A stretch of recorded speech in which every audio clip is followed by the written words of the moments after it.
ពីគេដើរចាក់ចឹងទៅខ្ញុំមែនទេដែលនៅទ្រាំចាំឈឺចាំរហូតបើបែបនេះខ្ញុំនឹងមែនទេដែលត្រូវស្រក់ទឹកភ្នែកគ្មានអ្នកជួបទឹកភ្នែកស្រស់ស្ទើរស្ងួតពីខ្លួនព្រមតែនឹកគេពេញដងឆោតងងលងស្មងតែមកខាងចាំមើលផ្លែស្នេហ៍ពេលគេឃ្លាតឆ្ងាយទាំងចិនទៅស្ម័គ្រចាំមិនប្រែស្នេហ៍នាងផ្សេងទេ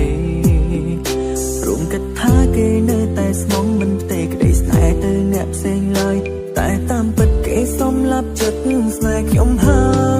យត្រឹមតែពេលនេះខ្ញុំបានដឹងថាគេបានក្បត់ខ្ញុំតាំងពីដំបូងក្បត់មិនខ្វល់ពីបែងដងមួយស្មងគេប៉ុណ្ណាស្មងមិនប្រែស្មងគិនថាមិនអាចស្នេហ៍អ្នកណាក្រៅពីគេព្រមបេះដូងបានឲ្យទៅគេគ្មានចំណែកសោះពាក្យថាស្នេហាមានន័យខ្លាំងម្លែងសម្រាប់មនុស្សប្រុងដែលស្មងដូចខ្ញុំដាំចិត្តថែស្មងដោយទឹកភ្នែកទួស្លាប់មិនប្រែ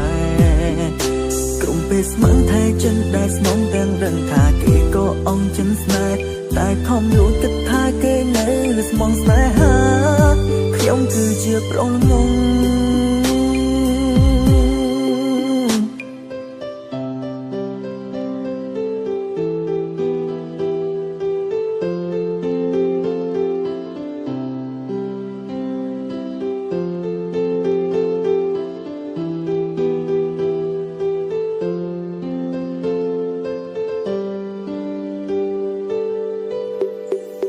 ពេញដងឆោតងងលងស្មងតែមកខាងចាំមើលផ្លែស្នេហ៍ពេលគេឃ្លាតឆ្ងាយទាំងចិនកាយស្ម័គ្រចាំមិនប្រែស្នេហ៍នាងផ្សេងទេរួមគិតថាគេនៅតែស្មងមិនផ្ទេក្តីស្នេហ៍ទៅអ្នកផ្សេងឡើយតែតាមពិតគេសំឡាប់ចិត្តស្នេហ៍ខ្ញុំហើយត្រឹមតែពេលនេះខ្ញុំបានដឹងថាគេបានក្បត់ខ្ញុំតាំងពីដំបូងក្បត់មិនខ្វល់ពីបែងដងមួយស្មងគេប៉ុណ្ណា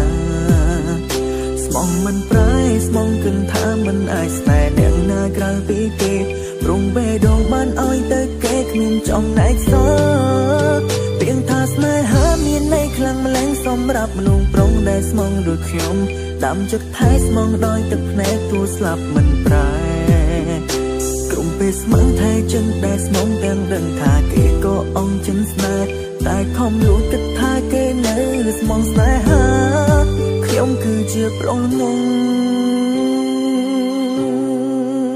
ត្រឹមតែពេលនេះខ្ញុំបានដឹងថាគេបានក្បត់ខ្ញុំតាំងពីដំបូងក្បត់មិនខ្វល់ពីបែងដងមួយស្មងគេប៉ុណ្ណា